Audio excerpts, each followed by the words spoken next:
The AOC Squad takes retaliatory measures against President Trump. Trump declares victory, and Bernie Sanders is fading down the stretch. This is The Ben Shapiro Show.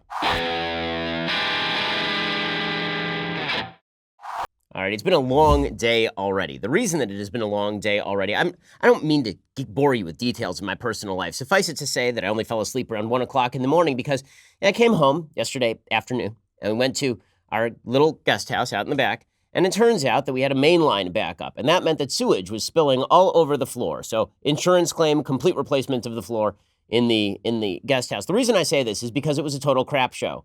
And that provides a transition to today's political show. Because just as my guest house was filled with open sewage, so too is modern American politics. So you will last recall that when we left our riveting story, the AOC Nancy Pelosi battle had devolved into a Donald Trump versus everybody battle because President Trump decided to jump in on Sunday and suggest that a bunch of Congress people should go back to their home countries. The only problem being that the vast majority of the people he was talking about were born right here in the United States. Also, telling people to go back to their countries is typically not a non-racial, non-xenophobic thing to do. So it was a bad comment by the President of the United States. But if there is one thing that we can count on in today's politics is that if somebody jumps on a rake, their political opponent will immediately find a larger and dumber rake to jump upon. If Donald Trump says to AOC, hold my beer, AOC will immediately turn back to him and say, no, you hold my beer. And so late last night, about 2 p.m. Pacific time, about 5 p.m. Eastern, the squad, the so-called squad, this would be AOC and Rashida Tlaib and Ilhan Omar, and then the Ringo Starr of the Beatles, Ayanna Pressley, they decided to hold a press conference. And their press conference was designed to go after President Trump. Now, President Trump somehow may have been able to pull victory out of the jaws of defeat that he had pulled out of the jaws of victory, right? So to reverse engineer this Russian doll of politics, basically, he had a victory. AOC and Nancy Pelosi were going at each other with hatchets. And then he pulled defeat out of those jaws by inserting himself and making xenophobic comments.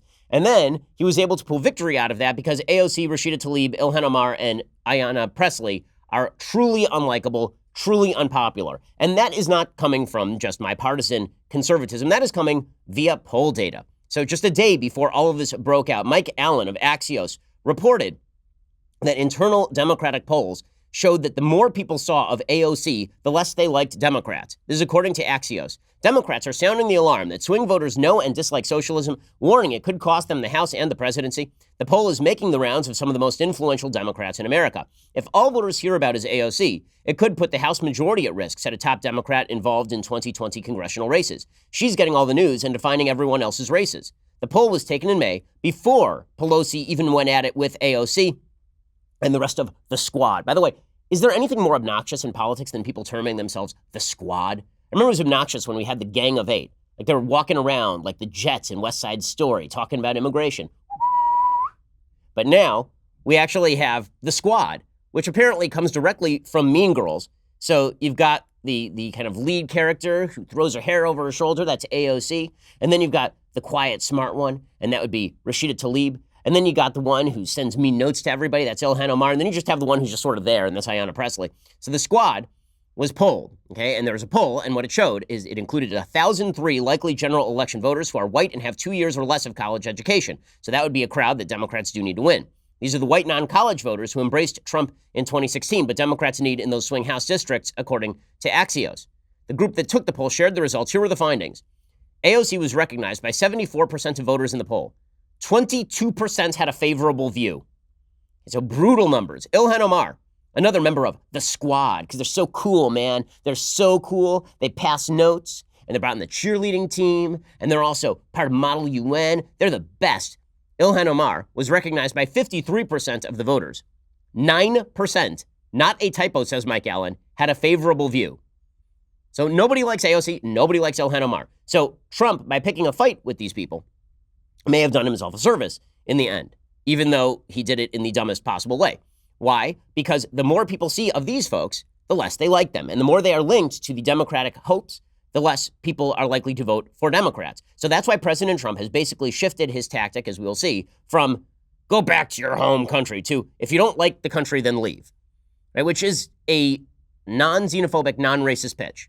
It's not a particularly pro-First Amendment pitch. I mean, how do you distinguish between criticism of the country that is legitimate and criticism of the country that is illegitimate? How do you decide who should leave and who shouldn't? I mean, President Trump has criticized the country. Should he leave? I mean, it's sort of a weak argument overall, but it does have an emotional resonance when you have people who speak about America in general, the way AOC and Ilhan Omar and Tlaib and Ayanna Pressley talk about America as a place rife with horror, as a place that is rooted and steeped in evil and xenophobia and cruelty.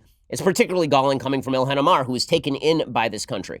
If you were taken in by the country because you came from a place that was truly a hellhole, and Somalia is a hellhole. She spent years in a refugee camp in Kenya. And it's hard to describe that as anything else than a hellhole. And then she comes to the greatest country on the planet and is elected to Congress. And then you talk about how terrible the country is. A lot of people are going to say, just leave then. You don't like it, just go. Right? And then that is what Trump is now trying to morph his original xenophobic tweets into. And that one has a lot more emotional resonance, even though intellectually speaking, we shouldn't be playing the game of you disagree with me, so you should leave. Right? So in a second, we're going to get to AOC and the squad really shooting themselves in the foot, because this is now what we have. We have a competition for who can shoot themselves in the foot the most. We'll get to that in just a second. First, let me tell you something. I work out a lot, okay? I work out every single day, which is why I am ripped beyond your possible imagination. But here is the thing. I want my workout clothes to be as comfortable and as practical as possible. No bull. It's a footwear, apparel, and accessory brand I've been looking for. And I just got these shoes from No Bull. Check these things out. Look at these kicks. I mean, that is some stylish stuff right here. Look at that flexibility as well. But check out those kicks. They have great stuff over at No Bull. Okay, they've got the simple design, but the simple design isn't the whole deal. No Bull's gear is built to perform. Launched in 2015, No Bull has disrupted the fitness industry. They have a practical philosophy. Don't put anything on that doesn't do anything. Take everything off that you don't need. Be honest about what the product does. That's what No Bull does. Their training gear is designed to perform for you when and where you need them. That's it. So if you're ready to challenge your gear the way you challenge yourself, go to nobullproject.com/Shapiro today. For people who put in the work day after day, visit nobullproject.com/Shapiro. Check out their training gear. That is NOBULLPROJECT, nobullproject.com/Shapiro, and check out their training gear. It does all awesome stuff. I've got the shorts, I've got the shirt. The gear is just great. You're going to love it. nobullproject.com/Shapiro. So go check them out right now. Okay, so President Trump jumps into it, and all of yesterday, all we hear about is every Republican being asked whether he's a racist, whether he's a xenophobe, and then the squad take the stage. And here's the thing about the squad. The squad are very popular in their own minds. They're very popular among a particularly cliquish segment of American society. That segment, by the way, is not minority America. So the idea that the squad is deeply approved of inside minority America is not particularly true. The people who really love the squad are the writers over at Vox. They're the people over at the New York Times editorial board. They're the people who are an upper class, white, liberal enclaves. Those are the people who love the squad because they're photogenic and because they speak truth to power and because they clap back, man, they clap back. They shoot with fire. They're just fire all the time. Okay, that's who loves these folks. No one else does, as it turns out. The statistics on them, garbage. So let's say you're Nancy Pelosi, and let's say that Donald Trump steps directly in it. What would be your next move? Really, strategically speaking, what you want to do is minimize these four being at the front of your party, while at the same time pointing out that Donald Trump just once again said something xenophobic and, in Nancy Pelosi's view, racist. So you'd want to highlight that. So maybe what you do is you hold a press conference where the squad is there, but Nancy Pelosi does the talking to show unity, right? That's what you would want to do. Also, there's something that is deeply off-putting about the "I'm a victim" routine you see from so many members of Congress, where somebody is insulted, then it's like, I'm going to do a press conference talking about how victimized and insulted I am, and look at me standing up to my aggressor. Listen, there are plenty of people who are out there coming out of the woodwork defending the squad. Them defending themselves actually looks pretty opportunistic, politically speaking. So the squad immediately decide, you know what would be a great idea? We're going to go out there and we're going to be so radical and off-putting that we make Donald Trump's "if you don't like America, leave" message sound kind of plausible. That's what the squad just did yesterday. So they started off, and it wasn't that bad. So they started off with their little press conference, and they started off on sort of the right track, politically speaking, talking about all of the things they love about America, which is that they are here, apparently. That's pretty much it. And they talk about the inclusivity of America. So here is AOC leading this thing off. This thing starts off on the rails, and then it goes quickly, wildly off the rails. So here was AOC yesterday saying, this country belongs to everyone, and Trump's non-unifying message is alienating people. The first note that I want to tell children across this country is that no matter what the president says, this country belongs to you. And it belongs to everyone. And today, that very notion was challenged. This weekend, that very notion was challenged. So I am not surprised when the president says that 4 sitting members of Congress should, quote, go back to their own country when he has authorized raids without warrants on thousands of families across this country. Okay, so she starts off with this, and listen, it's disingenuous, obviously. She talks about Trump being divisive. This is a lady who has suggested that we have concentration camps on our border. This is a woman who has defended anti-Semitism in her own caucus. Ilhan Omar and Rashida Tlaib are open anti-Semites. Ayanna Pressley, the Ringo Starr of this band, she's standing off to the side. Over the weekend, she suggested that if you don't agree with her and you're black, you're not actually black. Or if you don't agree with Ilhan Omar and you're Muslim, you're not actually Muslim. Or if you don't agree with the Democratic Party agenda and you're gay, you're not actually gay. And then you got AOC talking about it's only Donald Trump who's divisive. So listen, everybody knows what this game is. And everybody understands the game, especially because Nancy Pelosi came out yesterday, the Speaker of the House, and said, we're going to pass a resolution going after the President of the United States and his bigotry and his xenophobia and his racism. Right? She said this yesterday. Well, oddly enough, Nancy Pelosi couldn't even do that when it was members of her own party. Almost as though accusations of bigotry made by members of Congress are completely a matter of political convenience. And no one is consistent about labeling bad stuff when they see bad stuff in Congress, almost as though this is all partisan ridiculousness and it's all going to get tuned out by next week. And so AOC starts off with this country belongs to her, but she's messaging correctly. And then she says, we're not leaving because we're not going to leave the things we love. She has yet to define the things in America that she loves, but apparently there are things. I am not surprised at what he's doing, but I also know that we're focused on making it better. Because we don't leave the things that we love. And when we love this country, what that means is that we propose the solutions to fix it. Okay, so this is the, I love my country and I'm going to fix it. That's fine, except that that's not the language that these 4 have been using. They keep using the language that America's awful, terrible, no good, very bad. But again, this is the correct message. And then AOC says, listen, weak minds challenge our loyalty. I will generally agree with that statement. I will also point out that Ilhan Omar has questioned the loyalty of any American who supports Israel. AOC has suggested you're a bad American if you disagree with her. Ayanna Pressley over the weekend suggested that you were a disloyal black person, Muslim, or gay person if you don't agree with her. So you don't get to throw around charges of dual loyalty and then object when other people throw around charges that you are not loyal to the country. Here is AOC, however, making this case. Weak minds and leaders challenge loyalty to our country in order to avoid challenging and debating the policy. This president does not know how to make the argument that Americans do not deserve health care. He does not know how to defend his policies. So what he does is attack us personally. Okay, she literally attacked Nancy Pelosi as a racist 5 minutes ago. 5 minutes ago. So none of this rings true, but it is politically smart, right? This is the only smart move that they have made. And there's a little bit more of this. Ayanna Pressley then suggests that people shouldn't take the bait. We shouldn't follow President Trump down this rabbit hole. Here's Ayanna Pressley, the Ringo Starr of the socialist Beatles here. I encourage the American people and all of us in this room and beyond to not take the bait. This is a disruptive distraction from the issues of care, concern, and consequence to the American people, that we were sent here with a decisive mandate from our constituents to work on. Okay, so this is correct. Okay, so far they've said all of this is correct. This is basically, when I say correct, I mean correct in the politically motivated direction. And then Ilhan Omar, she says, listen, when I'm criticizing America and saying America sucks and it's a terrible, horrible, racist, no good, very bad place, it's because it comes from extreme love. It's because I love America. Here's Ilhan Omar saying this. Every single statement that we make is from a place of extreme love for every single person in this country. Ooh. It is part of the mandate of why we ran for office and why we got elected.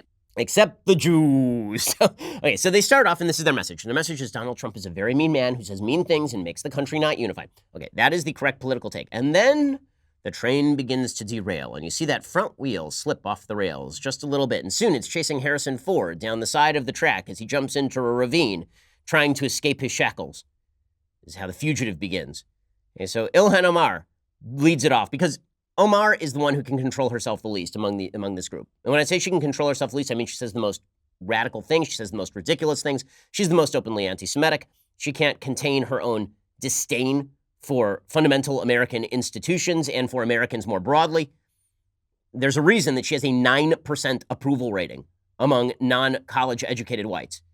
And there's a reason that, by the way, broadly speaking, she is not popular among Americans, because she is deeply off-putting. And that is not a matter of her race. Ayanna Pressley is nowhere near as off-putting as Ilhan Omar. Ilhan Omar is uniquely off-putting in the way that she talks about this stuff. So she says that President Trump, he's a white nationalist. That's where she gets. So here's where the squad moves from President Trump said a bad, xenophobic, racist thing, and we don't like that because America's a great place full of unity and we're all part of the same family. This is where they move from there to Trump's a white nationalist. Anybody who supports him is a white nationalist. He's evil. He's a sexual abuser, and we should impeach him. And Trump's just sitting there going, okay, fine. You want this fight? Like me versus you guys? Let's do this thing. And this is where Trump is sitting back and grinning like a Cheshire cat. Because President Trump has a unique gift. He has the unique gift of turning everybody else into President Trump. So it's like a magic superpower. It's amazing. So he says something really Trumpy, and then he makes his opponents, instead of using any sort of poise, or any sort of moderation, he then gets them to outdo him and make him look like the not crazy person in the room. So here is Ilhan Omar saying that this is all the agenda of white nationalists. The recent tweets and words from the president are simply a continuation of his racist and xenophobic playbook. This is the agenda of white nationalists. This is a disruptive distraction from the issues of care, concern, and consequence to the American people. So you can hear it. So Tlaib's comment is more on point. Ayanna Pressley's comment is smart. And then Ilhan Omar's like, he's a Nazi. And everybody in the country is going, okay, really? Really? He's a Nazi? That's where we're going with this? This is the agenda of white nationalists? You guys tried this before. It's not going to work. That's the direction you're moving. And Ilhan Omar, going where angels fear to tread, right? She immediately charges into the fray, clubbing herself in the face repeatedly with a political hammer. She says, President Trump colluded with Russia. Again, there's a whole Mueller report on this thing. He did not collude with Russia. Here she is going right off those rails, man. This president, who has been credibly accused of committing multiple crimes, including colluding with foreign government to interfere with our election. This is a president who has overseen the most corrupt administration in our history and pursued an agenda to allow millions of Americans to die from a lack of health care while he transfers millions of dollars in tax cuts to corporations. Well, it's bad that he transfers money. He should not transfer money. No one should transfer money. Nobody should transfer anything since it's not a word. But in any case, Ilhan Omar going right off those rails. And then she goes even further. She starts listing off Trump's supposed sins, and she can't even get these right. Like, guys, it's not hard. Really, Trump says a lot of stupid crap routinely, and they can't help themselves. Instead, you've got Ilhan Omar going, probably he was trying to design the V-2 missile that was used by the Nazis to attack London. I mean, Ilhan Omar is just going way over the top here. Here she is talking about and mischaracterizing every comment that the president has ever made, pretty much. It's pretty amazing. This is a president who's called black athletes sons of bitches. No, he did not. He said that Colin Kaepernick was a son of a bleep, which is a contention with which I generally don't agree. I don't like that characterization. He suggests that people who kneel for the national anthem are sons of bleeps. I don't like them doing that, but I think the language is inappropriate coming from the president of the United States. But he did not call all black athletes sons of bleeps. That's a lie. She can continue.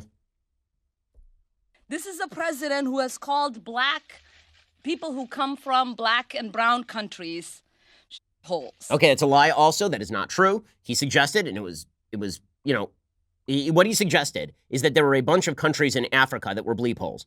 Okay, that is true.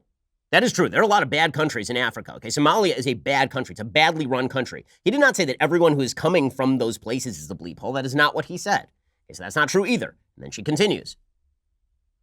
This is a president who has equated neo-Nazis with those who protest against them in Charlottesville. Okay, that is again not true. The president's big sin in Charlottesville is that he didn't specifically call out the neo-Nazis, but he condemned the neo-Nazis. He also condemned Antifa. And his big mistake in Charlottesville is that he suggested that there were good people marching with the people at Charlottesville who were in that crowd. And that part was not true.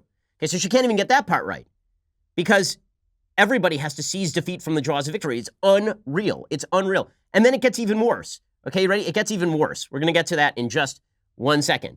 First, I'm too busy to go to the post office. Okay, the last time I went, I got this giant parking ticket because there's only one thing the city of Los Angeles is good at. No, it is not making sure the law is enforced. It is making sure that I don't park 6 inches in a red zone. It costs like $100 if you do that. So am I going to the post office anymore? No. Instead, I'm going and I'm using stamps.com. It's fast and it's easy.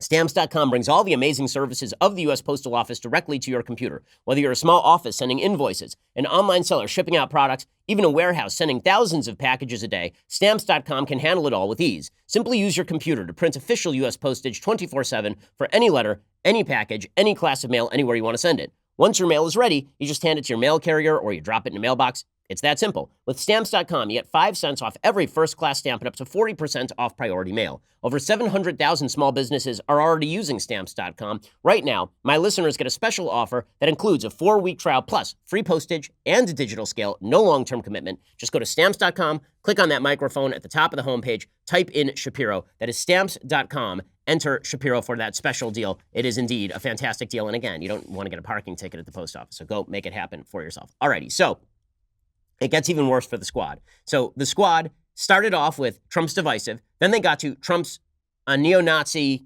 white supremacist, bigot who hates black athletes. And then Ilhan Omar starts talking about how he is a bile of garbage, how the stuff is bile of garbage that comes out of Trump's mouth. This is clip 22. It's all a bile. It's bile and garbage. Here they are. We can either continue to enable this president and report on the bile of garbage that comes out of his mouth, or we can hold him accountable to his crimes. They say that it is bile and it is garbage. Okay, and then they move beyond that. And they reopen the battle they had with Nancy Pelosi. So one of the things Nancy Pelosi has been militating against from the squad, one of the things they've been fighting against from the squad is impeachment, because Americans don't want impeachment. They say, you want to get rid of him? We have an election next year. We're not interested in impeachment because you have no impeachable offenses. And sorry, you saying him saying mean things to members of the squad, the poor babies, him saying mean things to members of the squad who are immensely powerful, have a huge platform, have a bullhorn, are shaping American politics in new ways. Him saying mean things about them, no matter how mean, that is not grounds for impeachment. It isn't.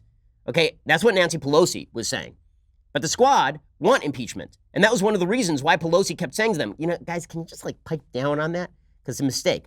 The squad just rushing in like idiots. Here's Ilhan Omar suggesting it's time to impeach the president. So it is time for us to stop allowing this president to make a mockery out of our Constitution. It's time for us to impeach this president. The bile of garbage, because he says mean things, we'll impeach him. As opposed to Ilhan Omar, who's a blatant, vicious anti-Semite, who says anti-Semitic things every 5 seconds and nearly got condemned by her own party, but they wouldn't because they're gutless. She's calling for impeachment. And then Ayanna Pressley jumps on board. She says, I'm not going to refer to him as the president. He's not my president. Okay, I thought Barack Obama was a terrible president. I thought he was a garbage president. I really disliked his administration. Was he my president? Yeah, he was legitimately elected. That means he's my president too. Here's Ayanna Pressley saying, he's not my president. Yeah, let's see how this is going to play. From our colleagues to our neighbors, we are grateful for your solidarity, your encouragement, and your support in the face of the most recent xenophobic, bigoted remarks from the occupant of our White House. I will always refer to him as the occupant, as he is only occupying space. He does not embody the grace, the empathy, the compassion, the integrity that office requires and that the American people deserve. Okay, so he's not my president. So this is what they want to do? This is the direction they want to go?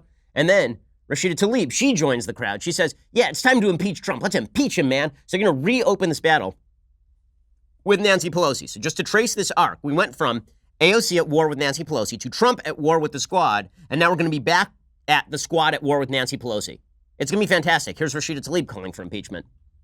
Many members of Congress have called for his impeachment because of his utter disregard and disrespect of the United States Constitution. And despite this and other many attempts to distract us, I remain focused. We remain focused on holding him accountable to the laws of this land and accountable to the American people.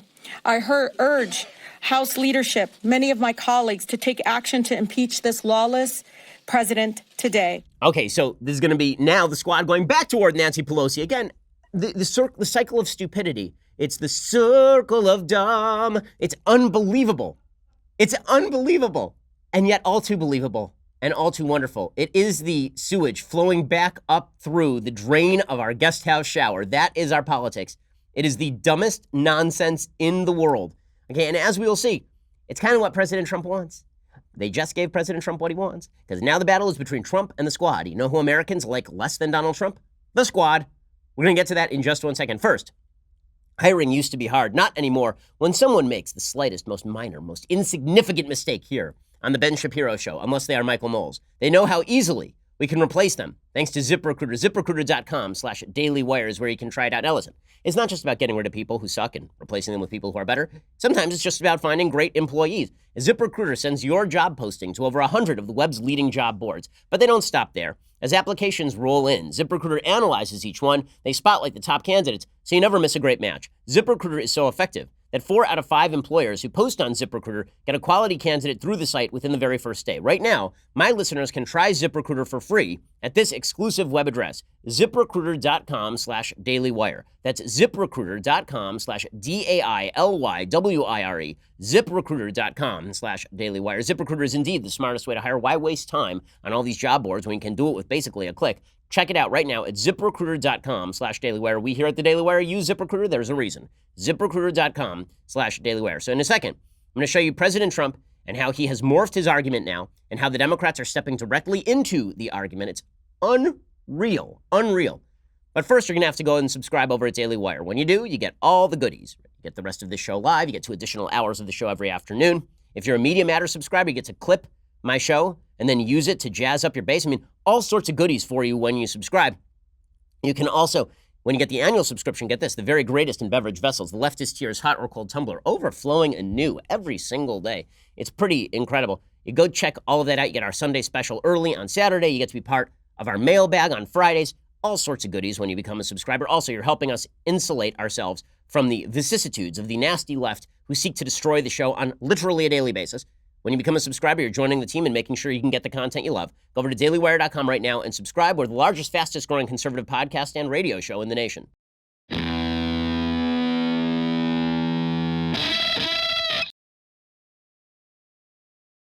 All right, so the Democrats now pushing for impeachment. So President Trump is pushing back, and he's shifting his argument. So his argument is shifting from they should go back to their home countries, which was his original controversial tweet, to if they don't like the country, they can leave. And while I don't typically like this sort of language, I don't like if Barack Obama had said, anyone who doesn't like my administration can leave. Anybody who doesn't like the country, well, they can take off.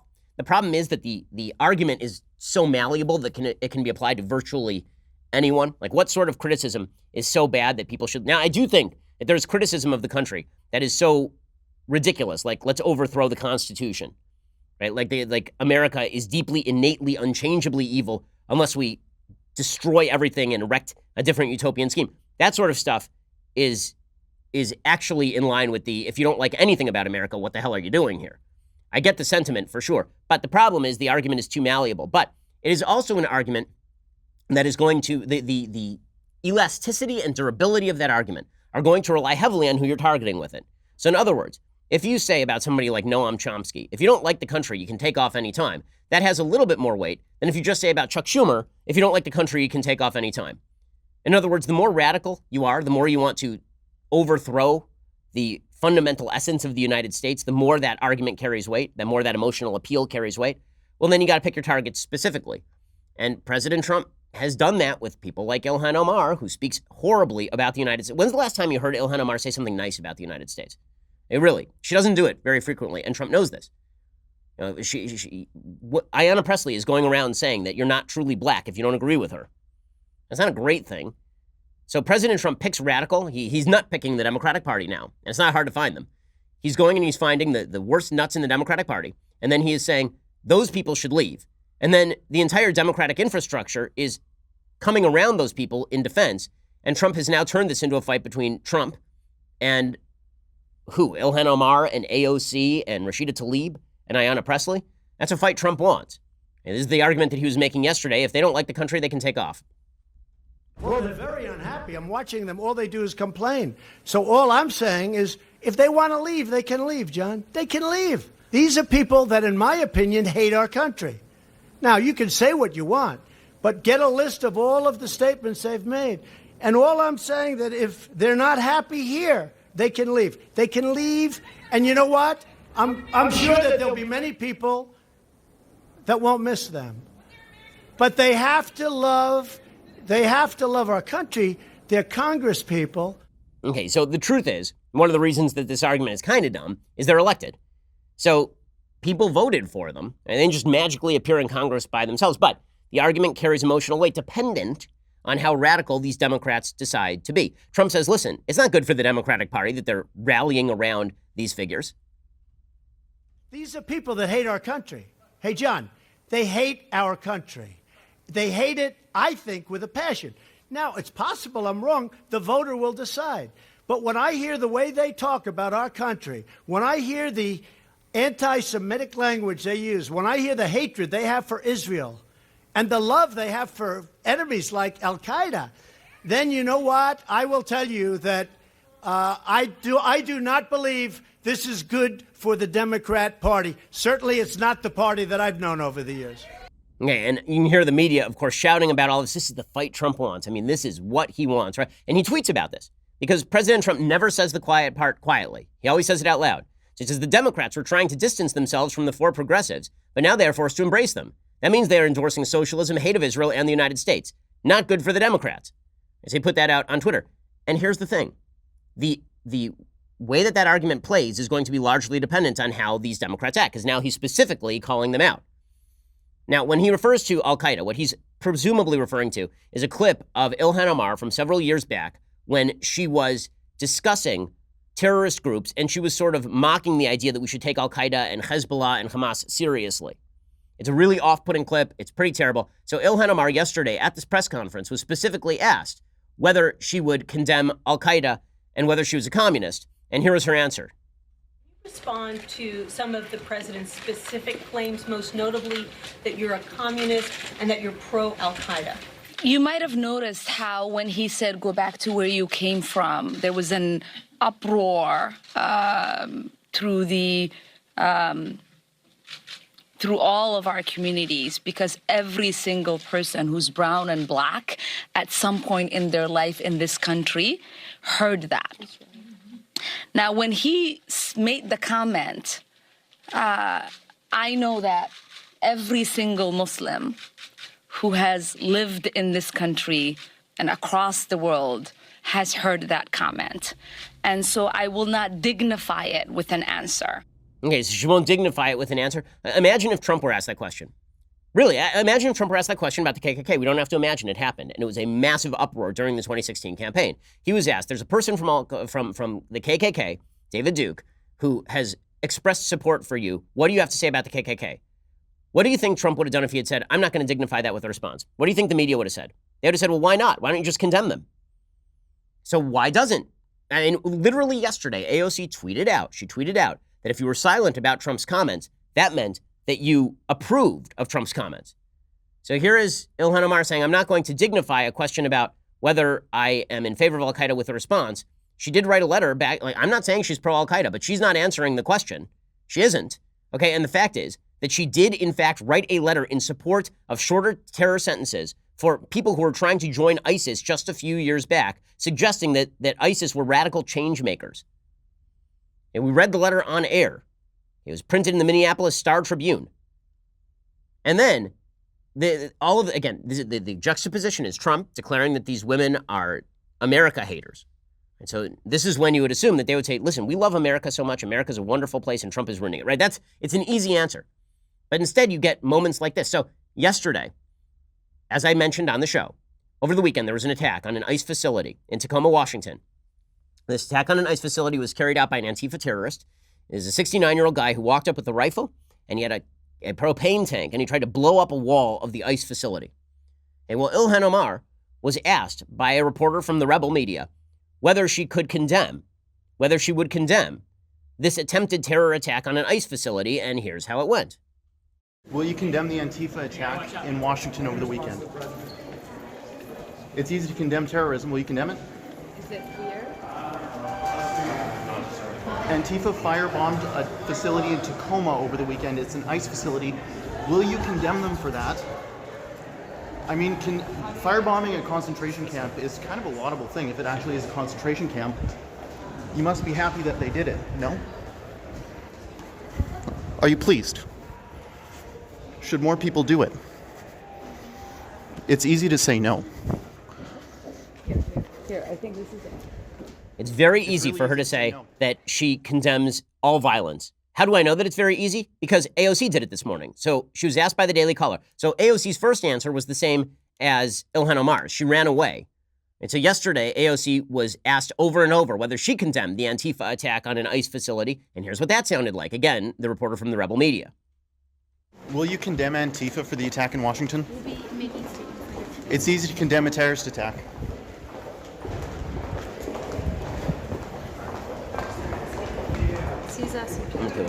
Will you be condemning Antifa? They firebombed an American facility. Will you condemn them? Okay, and total silence from AOC, right? It took her a full 24 hours to come up with, yes, it turns out a terrorist attack is bad. And then the same question was asked to Ayanna Pressley, and the exact same result. So here is Ayanna Pressley asked to condemn the Antifa terrorists, again by the rebel media, no answer. Really simple question. Will you condemn Antifa for attacking an ICE facility? It's very simple. Will you tell Americans not to attack violently ICE facilities? He's standing right next to her. I mean, it's not like she can't hear the question. It would be a very simple thing to say, and she just keeps walking. It would go a long way to tell Americans that you're not sympathetic to Antifa.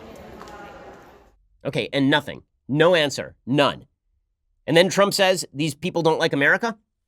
Okay, so what do you expect the American people to take away from that? These are very easy answers. If the squad wants to take the lead in this fight, this is an easy fight to make if you are willing to say easy things. But I'm not sure what I'm supposed to take away from the squad when you've got Ayanna Pressley over the weekend suggesting that black people are not truly black unless they agree with her. When you've got Ilhan Omar and Rashida Tlaib, blatant anti-Semites. When you've got AOC, who has suggested that we have concentration camps on our border. And when every member of the squad who was asked by a reporter yesterday whether they would condemn an Antifa terror attack on American soil went totally silent. It's very easy. It truly is. If you ask me if I condemn a terror attack, you know how long it takes me to answer? Half a second, because it's very easy. It's supremely simple.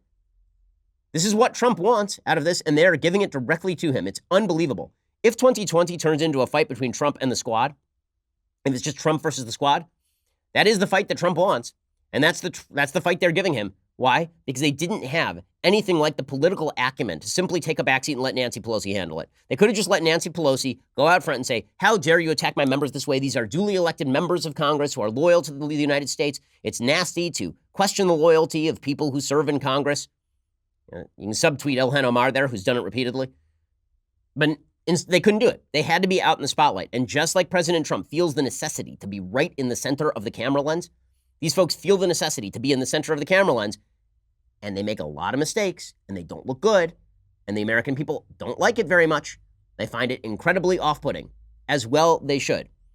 Again, there are folks who are going to say, well, they're not saying they're in favor of the Antifa attacks. Well, let me play you a clip of Chuck Schumer yesterday. So here's Senate Minority Leader Chuck Schumer of New York. He said with regard to President Trump's comments, here was his logic with regard to Republicans who remained silent on Trump's comment. The president's comments demand condemnation from all corners of the political spectrum, all corners. But it's become frighteningly common for many of my Republican colleagues to let these moments sail by without saying even a word. So I'm left to wonder if the silence of many Republicans in the wake of President Trump's xenophobic tweets is out of embarrassment or agreement. Embarrassment or agreement. Both are inexcusable. Okay, so according to the Democratic logic, silence is acquiescence. Silence is acquiescence, according to the Democratic logic. If that's the case, then why are you remaining silent when asked if you condemn an Antifa attack on an ICE facility? Now, the real reason I think that some of these Democrats won't simply just come out and condemn it, or that it takes them 24 hours to do so, is because there is a segment of the left that is actually fine with the Antifa attacks on ICE facilities and sees it as heroic, namely the most radical wing of the Democratic Party. So Sean King, as they call him Talcum X, right? Sean King went on Twitter and he named the attempted, they call him that, by the way, because he is extraordinarily radical on race and may or may not be actually a white person genetically. In any case, Sean King, he tweeted out that this so-called, that this Antifa terrorist, quote, just became the first martyr attempting to liberate imprisoned refugees from a for-profit detention center in Tacoma, Washington. His hero was John Brown, the white abolitionist who led the raid on Harper's Ferry in 1859. This is what our country has come to. So first off, as somewhat of a minor expert on John Brown was fighting a thing called slavery. Slavery is where a bunch of people were actually enslaved against their will. You know what is not that? People attempting voluntarily to immigrate to the United States who are temporarily held in detention facilities deliberately underfunded by Democratic Congress people. Second, attempting to burn a detention facility in which immigrants are is not an act of heroism. But Sean King is actually in favor of the violence. Sean King is in favor. So Trump is just pointing at the Democratic radicalism and saying, okay, you want these guys? This is what you're going to get. These are the people you want. These are the people that you are going to get. Nancy Pelosi knows this. Why do you think she's been trying to minimize the impact of the so-called squad?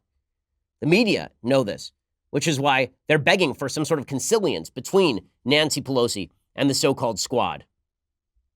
You know, it's so funny. All the members of the media secretly kind of love the squad, not so secretly. And so they're begging Nancy Pelosi to lay off the squad. The truth is that they should be doing the Maureen Dowd thing. Maureen Dowd over the weekend was saying to the squad, guys, shut up, let Nancy Pelosi do this. She's a pro, you're amateurs. And that is correct. So somehow we have reached the point where the argument morphed from AOC versus Nancy Pelosi, because AOC is radical and Nancy Pelosi is in this weird world in which we occupy space. And Nancy Pelosi is currently the moderate. That morphed into xenophobe Trump versus the entire Democratic Party. And now that has morphed into Trump versus the squad, which is the fight that Trump wants. And the squad is radical, and they can't contain their radicalism even long enough to limit themselves to that which is politically beneficial to them. And Trump is going right after it, right? I mean, Trump is making clear what he's doing here. Again, not hiding it. He says, those tweets were not racist. I don't have a racist bone in my body. The so-called vote to be taken is a Democrat con game. Republicans should not show weakness and fall into their trap. This should be a vote on the filthy language, statements, and lies told by the Democrat congresswomen who I truly believe, based on their actions, hate our country. Get a list of the horrible things they have said. Omar is polling at 8%, Cortez at 21%. Nancy Pelosi tried to push them away, but now they are forever wedded to the Democrat Party. See you in 2020. Well done, Democrats. Somehow you have spun this so that it's actually now, all this fades into the background. The actual content of the comments, because Trump says so many things, as I've said before, his epitaph is going to read, Donald Trump, 45th president of the United States. He said a lot of crap. All that fades into the woodwork. The only thing people are going to take into the ballot box is Trump versus the squad if Trump has his way. And apparently Democrats are just going to allow that to happen because they are incredibly dumb. Okay, time for some things I like, and then we'll do some things that I hate. So, things that I like today. One of my forms of relaxation, of which I have needed some recently, is reading baseball books. There's a good baseball book out by Kevin Cook called 10 Innings at Wrigley, the wildest ball game ever with baseball on the brink, talking about a game between the Philadelphia Phillies and the Chicago Cubs circa 1980, that the final score was 23-22. The Cubs were actually trailing by 12 runs in that game, came back to tie it, and then ended up losing it in the ninth. Dave Kingman hit 3 home runs. It's a really fun, good book. I love sports books because there's nothing that is kind of more involving or distracting than sports. And so you can check it out. Kevin Cook's 10 Innings at Wrigley. You can go check that out. It's a lot of fun. Okay, time for some things that I hate. So the pandering grows strong with the Democrats.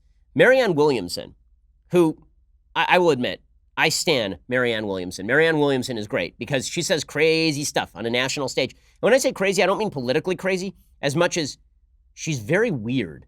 And she says weird things a lot. And it's kind of kooky and fun. She was on that stage talking about how she was going to rope Trump with chains of love or something. It was pretty fantastic. She is now polling ahead of Beto O'Rourke in New Hampshire, which is just fantastic. Beto O'Rourke is the Steve Harrington post-high school of the Democratic race. In high school, he was the hair, right? In high school, he was the guy all the girls wanted to be with. He was the coolest kid in school. And now he's just an unemployed loser working at an ice cream shop wearing Navy shorts. And that's Beto O'Rourke. But Marianne Williamson has climbed all the way up to like 4.5% in New Hampshire, which is just phenomenal. Now, the downside to Marianne Williamson is that as a kooky person, she is also a kooky person. And she also, because she channels this sort of karmic leftism, she sometimes says things out loud that are weird. So she had an event yesterday, and this is pretty incredible. It shows where the Democratic Party truly is, where we are going. My goodness. And Marianne Williamson at this event calls on all the white members of her audience to surround the black members of the audience and then repeat a formal apology after her. So first of all, I'm not a big fan of people generally repeating what politicians have to say. I just think that it is creepy and weird. I remember Donald Trump did it in 2016. I critiqued it at the time. I do not like it when politicians say, repeat after me, and then you've got a huge crowd of people repeating after them. And unless you're actually taking a citizenship oath or something, it's really dumb. But this is even more ridiculous. Marianne Williamson informs all the white people in the room they need to apologize to all the black people in the room, and it gets very awkward. I'm going to ask the white Americans in the room to please repeat after me. On behalf of myself and on behalf of my country, to you and all African Americans, please hear this from my heart. I apologize. Please forgive us. What in the actual F? What? Okay, I've had a slogan for the Democratic Party ever since Donald Trump won in 2016. All you guys had to do was not be crazy. That was it. You just had to not be crazy. And now you're having full struggle sessions where all the white members of the audience are having Maoist struggle sessions where they go up to black members of the audience, surround them in the creepiest possible fashion, and then inform them that they are apologizing on behalf of the country at the behest of a kooky spiritual guru like Marianne Williamson. By the way, I mean, I wonder how the black folks in the audience feel about this. Do they like it or do they not? Like, if you're a black member of the audience, like if I were, let's say I were at some sort of event in Germany, and all of a sudden, a bunch of Germans surrounded me, and they say, on behalf of me and Germany, I apologize to you. I'd be like, why are you apologizing to me? I wasn't here. You weren't here either, probably. Unless you're an actual Nazi, and you killed a member of my family, and you were involved in World War II, I'm not sure what you are apologizing for. Does Marianne Williamson know the histories of anybody in that room? Like, does she know whether the black people in that room were actually descended from slaves, for example? Are they newer immigrants to the United States, like Kamala Harris? For example, like Kamala Harris's parents, right? Kamala Harris is born here, but her parents were not. Like, does she know the history of any of the white people in that room? Does she know whether any of them maybe died in the Civil War, their ancestors? Does she know whether those people maybe knew immigrants themselves? Maybe they were discriminated against. But this sort of bizarre, quasi-religious politics, it's weird and it's off-putting. But I guess it's attractive to a certain percentage of the Democratic base. Marianne Williamson is the id of the Democratic Party at this point, and it is a weird place to be. It's very odd. Find the nearest black person and apologize to them? Really? That's where we're going. But that's not divisive on the basis of race, by the way, apparently. So that's good stuff. Meanwhile, Joe Biden, who, again, his entire campaign, the only reason he's in the race is to provide some semblance of normalcy, supposedly. Joe Biden's still holding to this narrow lead nationally. He's holding to a very narrow lead in New Hampshire. Apparently, he's in a near statistical tie with Elizabeth Warren and Kamala Harris. He's fallen behind Kamala Harris in California. He had a big lead a month ago in California. Kamala Harris is the odds-on favorite to win the nomination at this point. We'll get to her in just one second. But Joe Biden, all he had to do was not be weird. And he can't do it. So he was asked about how he was going to challenge President Trump. What would happen if President Trump challenged him on the basis of his age? Because Biden is less energetic as a person than Donald Trump is. Trump has some sort of connection to the upside down from which he draws energy, because the man has never exercised in his life and he eats only garbage. And yet, like the flux capacitor in the DeLorean, he is powered by that garbage to an extraordinary extent. So Joe Biden was asked, how are you going to deal with Trump's energy level? And Joe Biden said, I'm basically going to be as weird as possible. He starts making fun of your age, your mental state. He starts going after you in ways that I said, come on, Donald. Come on, man. How many push-ups you want to do here, pal? Right. I mean, jokingly. Come on, run with me, man. It's like I was in a parade in Independence, Missouri. And I always run in parades. It's the way I go back and forth. And a fellow from Independence who was a Trump supporter said, hey, Sleepy Joe. I said, come run with me, Jack. Come on, man. Come run with me, Jack. Come on. So Donald Trump would say to you, you're too old and you're kooky. And your response would be, let's do some old people push-ups. Let's get out there. And I'll do like a pull-up with one hand. And then,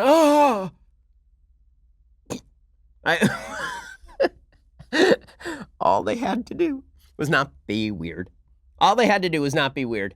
And this is why eventually, when the 2020 race is over, it will be the ghost of Cecil the Lion who is president of the United States. Because all anyone had to do was not be crazy, and no one could do it. By the way, Joe Biden has lost it. He has lost it. Okay, yesterday, he was on the campaign trail, and he is now repeating the same lies that he repeated back in 2012 about Obamacare. He's launching what he calls the Affordable Care Act 2.0, which does raise the question, what was wrong with the Affordable Care Act 1.0? I thought that was supposed to solve all our problems.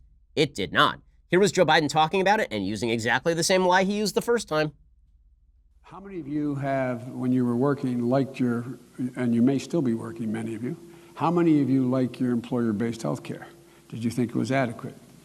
Now, if I come along and say, finish, you can't have it anymore. Well, that's what Medicare for All does. You cannot have it, period. Number one. There's a hiatus spot in between, by the way, how long it's going to take. So I give people the option. If you like your health care plan, your employer-based plan, you can keep it. If, in fact, you have private insurance, you can keep it. So if you like your plan, you can keep it. If you like your doctor, you can keep it. If you like them, you can keep them. Remember a person who said that and was lying to you? So Joe Biden telling the exact same lies. Yeah, that campaign is falling apart, and he's going to be bashed over the head about all of this by the other members of the Democratic Party. Well, that means that what this is turning into is a two-person race, and Joe Biden isn't one of those people. The two-person race is going to be Elizabeth Warren and Kamala Harris. Warren is picking up an enormous amount of support from the Bernie Sanders base. Bernie Sanders has fallen all the way down to 5th place in New Hampshire. Okay, he should be winning New Hampshire. New Hampshire is right next door to Vermont. He should be winning New Hampshire. He is not, in fact, winning New Hampshire. He is now dropped behind Pete Buttigieg in New Hampshire. So Bernie Sanders is falling apart. Elizabeth Warren is picking up support. Elizabeth Warren also happens to be deeply dishonest. This is one of the beauties about being a politician, is that you habitually lie. So according to BuzzFeed News, Elizabeth Warren's campaign turned to a big donor to pay for the DNC voter database. Apparently, Warren relied on a multi-million-dollar Democratic donor to cover the cost of an expensive voter database, a move that risks putting her campaign at odds with the spirit, if not the letter, of the pledge she made to abstain from big money fundraising. In February, just 2 months into her presidential campaign, Warren set herself apart from the rest of the Democratic field by swearing off the kind of pay-for-play fundraising that typically gives wealthy donors outsized access and influence, according to BuzzFeed News. Warren officials now say she didn't violate that pledge when her campaign turned to one of California's top Democratic donors, a wealthy Silicon Valley physician named Carla Jurvetson, to help pay for access to a crucial voter database earlier this spring. That database cost about $175,000, and she went to one Democratic donor who contributed $7 million to Democrats in 2018 and got the money from that person. So Elizabeth Warren, all in favor of small money donations until it comes time to pay the bills. Speaking of which, Kamala Harris has the same sort of problem. So we all know that Kamala Harris is truly dishonest. She's been dishonest on her position on federal busing, which she has switched several times. She's been dishonest on her position on getting rid of private health care insurance, which she has also switched several times. And now it turns out she is dishonest when it comes to raising money herself. According to the Associated Press, Kamala Harris bemoaned the influence of the powerful and connected elite last Tuesday when she called on top Justice Department officials to recuse themselves from any matter related to Jeffrey Epstein. She said their former law firm's work on behalf of the financier accused of sexual abuse calls into question the integrity of our legal system. And then she cashed the check. The same exact day, Harris's husband headlined a Chicago fundraiser for her presidential campaign that was hosted by 6 partners of that firm, Kirkland and Ellis, according to an invitation obtained by the Associated Press. Harris was one of several White House hopefuls to blast the handling of Epstein's case in Florida a decade ago, when his lawyers negotiated a deal with federal prosecutors. But her decision to move ahead with the fundraiser hosted by Kirkland and Ellis partners, while criticizing the firm, underscores the tension that can arise when a politician's rhetoric collides with his or her need to raise money to sustain a presidential campaign. So it turns out that Harris, while she was ripping Kirkland and Ellis, was taking their money. She was effectively Claude Rains in Casablanca. She is shocked to find that law is going on here. Here are your winnings, sir. Thank you very much. So good stuff from Kamala Harris and Elizabeth Warren. So which of these candidates is best positioned to take on President Trump?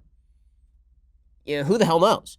I mean, it's difficult to tell at this point, considering how radical they are. Now, it would behoove the president to simply point at them. This is what he's now trying to do. He's trying to shift his original bad point on Sunday into a better, look at that squad over there. Those guys are the worst, and they're the heart of the Democratic Party.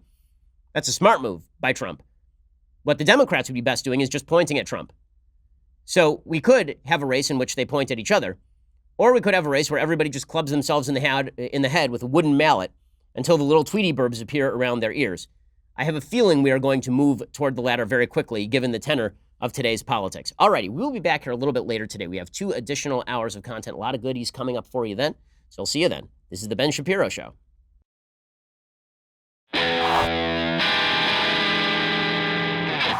The Ben Shapiro Show is produced by Robert Sterling, directed by Mike Joyner, executive producer Jeremy Boring, senior producer Jonathan Hay. Our supervising producer is Mathis Glover, and our technical producer is Austin Stevens, edited by Adam Sayevitz. Audio is mixed by Mike Coromina.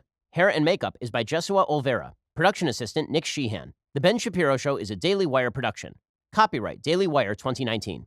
Hey guys, over on the Matt Walsh Show today, an Antifa member just waged a terrorist attack against a government facility.